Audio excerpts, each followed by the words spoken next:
इसी श्रृंखला में आज मैं अपनी प्यारी बच्चियों के लिए, उन लड़कियों के लिए एक छोटी सी बात बताने आई हूँ जिनको वो बहुत आराम से अवॉइड कर देती हैं, जिस पर वो ध्यान भी नहीं देती और उसकी वजह से उनके घर में कलह होते हैं, उनके घर के अंदर बहुत सारी नकारात्मकता आती है और उसी वजह से उनके घर के अंदर हमेशा पैसों की तंगी बनी रहती है।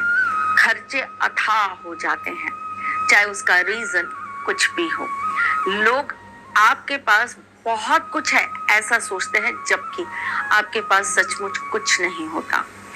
हमें ऐसा लगता है कि हमें किसी की नजर लग गई।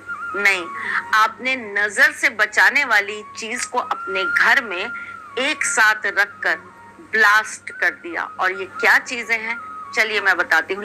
रसोई में रखी हुई ये चीजें हैं। पहली, नींबू और मिर्च। नींबू एक ऐसी चीज जिसका भाव आज की डेट में तो आसमान छू रहा है। लोग नींबू लाने से पहले सोचते हैं अरे यार इतना महंगा, जबकि एक समय होता था हम सब्जी की दुकान से ये नींबू यूं ही फ्री में उठाकर 2 रख लिया करते थे। चलिए, समय बदल रहा है ना, तो इसकी भी कीमत बढ़ गई है और बढ़ती कीमत के साथ इसकी एक क्वालिटी को आपको हमेशा याद रखना है। जब भी कोई तंत्र होता है, जब भी कोई बुरी आपदा आती है, जब भी कोई नकारात्मकता आती है, हम सबसे पहले नींबू को अपने घर के मुख्य द्वार पर टांग देते हैं और उसके बाद इसे ले जाकर चौराहे पे पटक देते हैं। इसका तात्पर्य ये होता है कि नींबू के अंदर असीम शक्ति होती है, जिससे नकारात्मकता उसके अंदर प्रवेश कर जाती है और उसके बाद ये चीज आपके घर से हमेशा के लिए दूर हो जाती है। नींबू के अंदर एक और असीम ताकत है। नींबू जितना ज्यादा खट्टा होता है, यह आपके जीवन की समस्याओं का उतना ज्यादा सॉल्यूशन करने की ताकत रखता है। आपके जीवन की समस्याओं के समाधान इसके पास गजब के होते हैं।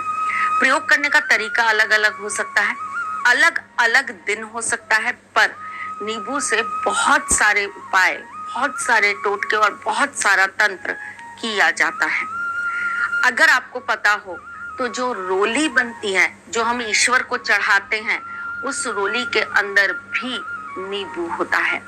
जो सिंदूर हम अपने सिर में लगाते हैं, उस सिंदूर के अंदर भी नींबू होता है। आपको पता नहीं है एक छोटा सा नींबू कितनी ताकतवर चीज है। नींबू में भी बहुत सारी क्वालिटीज आती हैं। इसमें एक और नींबू आता है जिसे हम कहते हैं बिजोरा नींबू, जिसके अंदर बीज नहीं होता और ये बहुत बड़ा होता है। पहाड़ों में ये बहुत ज्यादा मिलता है। इसकी ताकत तो असीम होती है। देवी की जितनी भी शक्तियां हैं, जितनी भी उनकी पूजाएं हैं, जितना भी उनका हवन अनुष्ठान होता है, उसमें इसी बिजोरा नींबू के माध्यम से ऊर्जाओं को जागृत किया जाता है। इसी की आहुति दी जाती है और उसी से देवी को प्रसन्न किया जाता है। माँ काली को तो नींबू अत्यंत प्रिय है। अब आप समझ गए मेरी बात कि एक छोटा सा नींबू कितनी ताकत रखता है। लेकिन इस नींबू को जब आप अपने फ्रिज में या आप अपनी जहां पर सब्जियां रखते हैं, उस टोकरी में अगर आप मिर्च के साथ रख देते हैं, जब हम इन्हें साथ में रख देते हैं ना, घर के अंदर की बात कर रही हूं मैं, बाहर की नहीं, तो इसकी जो क्षमता है ना, वो बिल्कुल विपरीत हो जाती है। बिल्कुल ऐसे जैसे आपने बहुत सारी चीजों के बारे में सुना होगा। तरबूज अगर हम गर्म खा लेते हैं तो वो बहुत नुकसान करता है। वही तरबूज अगर हम ठंडा करके खाते हैं तो वो हमारी सेहत के लिए बहुत फायदेमंद होता है। ये भी बिल्कुल वैसा ही है जनाब। अगर आप नींबू और मिर्च को घर के बाहर, दुकान के बाहर, फैक्ट्री के बाहर लगाते हैं, किसी की नजर उतार कर घर के बाहर फेंक देते हैं, तो यह आपके लिए सबसे ज्यादा फायदेमंद चीज है।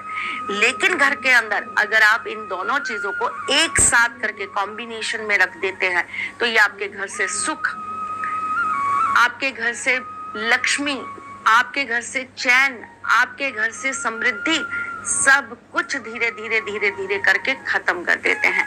तो ये गलती आज के बाद आप नहीं करेंगी। है तो बहुत छोटी सी बात, लेकिन बहुत अनमोल है। ध्यान रखना, आज के बाद जब भी नींबू मिर्च रखने की बारी आए, ध्यान से नींबू और मिर्च को अलग अलग करके रखना।